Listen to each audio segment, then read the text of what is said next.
नमस्कार, मैं श्रीमती वर्मा और आज हम आगे बढ़ते हैं इस पावन और दिव्य यात्रा में जैन धर्म के 24 तीर्थंकरों की जीवन कथा की ओर।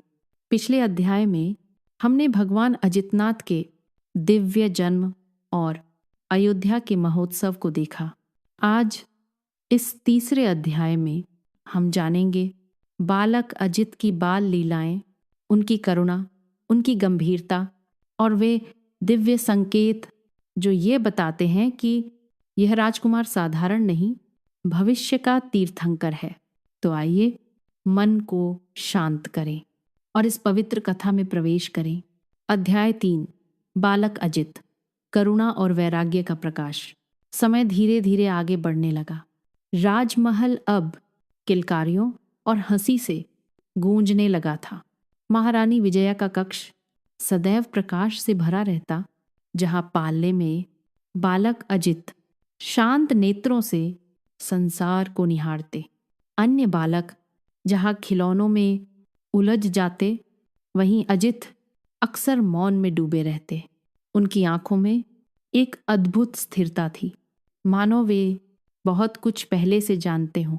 दासियां रंग बिरंगे खिलौने लाती, सोने चांदी से बने नन्हे रथ और हाथी उनके सामने रखती। अजित उन्हें देखते मुस्कुरा देते, पर उनका मन उनसे बंधता नहीं था। कभी कभी वे खिलौनों को एक ओर रख देते और खिड़की से आकाश को निहारते रहते, जैसे उस नीले विस्तार में किसी पुराने लोक की झलक खोज रहे हों। एक दिन राजमहल के उद्यान में एक छोटी सी चिड़िया घायल होकर गिर पड़ी। सेवक उसे हटाने के लिए आगे बढ़े, पर तभी बालक अजित तेजी से उनकी ओर बढ़े और अपने नन्हे हाथ उठाकर उन्हें रोक दिया। वे धीरे धीरे उस चिड़िया के पास गए, अपने कोमल हाथों से उसके पंख सहलाने लगे।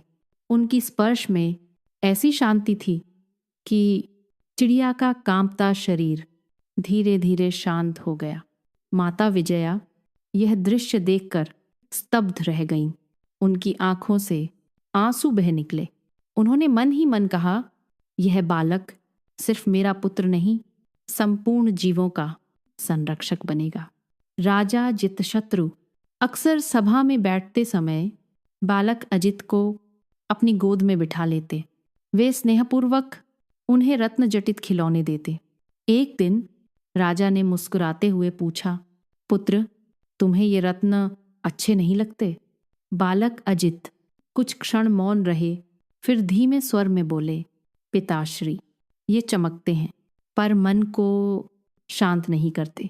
सभा में सन्नाटा छा गया। एक बालक के मुख से ऐसे शब्द साधारण नहीं थे। मुनियों ने राजा से कहा, महाराज, यह वैराग्य पूर्व जन्मों की साधना का फल है। यह आत्मा संसार में रहकर भी संसार से परे है। जहां जहां बालक अजित जाते, वहां शांति फैल जाती। क्रोधित सेवक उनके समीप आते ही स्वयं शांत हो जाते। रोते हुए बालक उनके पास बैठते ही हंसने लगते, मानो उनके भीतर करुणा का एक अथाह सागर बह रहा हो। एक बार राजमहल के बाहर 2 सेवकों में कठोर विवाद हो रहा था। क्रोध इतना बढ़ गया कि वे एक दूसरे पर हाथ उठाने को तत्पर थे। उसी समय बालक अजित वहां पहुंचे। उन्होंने दोनों के बीच खड़े होकर बस इतना कहा, दुख से दुख ही बढ़ता है। उनके स्वर में ऐसी शांति थी कि दोनों सेवक लज्जित होकर मौन हो गए। उनकी आंखों में पश्चाताप झलकने लगा। माता विजया अक्सर उन्हें हृदय से लगाकर कहती, पुत्र, तुम्हारे नेत्रों में संसार से परे किसी लोक की झलक है। बालक अजित मुस्कुरा देते, मानो जानते हो कि एक दिन उन्हें इस राजमहल, इस वैभव और इन संबंधों से आगे जाना है। उनका हृदय धीरे धीरे त्याग की ओर झुक रहा था। बाल्यावस्था में ही वह बीज अंकुरित होने लगा था, जो आगे चलकर महावैराग्य का वटवृक्ष बनेगा। अध्याय का भाव। इस अध्याय में हम देखते हैं कि तीर्थंकर बचपन से ही भिन्न होते हैं। उनकी करुणा, उनका वैराग्य और उनकी दृष्टि संसार से ऊपर होती है। भगवान अजितनाथ अपने बाल्यकाल में ही यह संकेत दे देते हैं कि वे राजपाट के लिए नहीं, आत्माओं को मुक्त करने के लिए धरती पर आए हैं। और यहीं यह तृतीय अध्याय पूर्ण होता है। अगले अध्याय में हम देखेंगे युवराज अजित का यौवन, राजवैभव के बीच उनके मन का द्वंद्व और वह क्षण जब उनके हृदय में त्याग का संकल्प स्पष्ट रूप ले लेता है। उस दिव्य मोड़ की कथा के लिए हमारे साथ बने रहिए। नमस्कार। अपनी भावना कमेंट में ज़रूर साझा करें।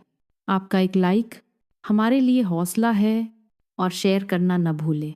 हमारे साथ इस सफ़र में बने रहें। चैनल को सब्सक्राइब ज़रूर करें। दिल से धन्यवाद।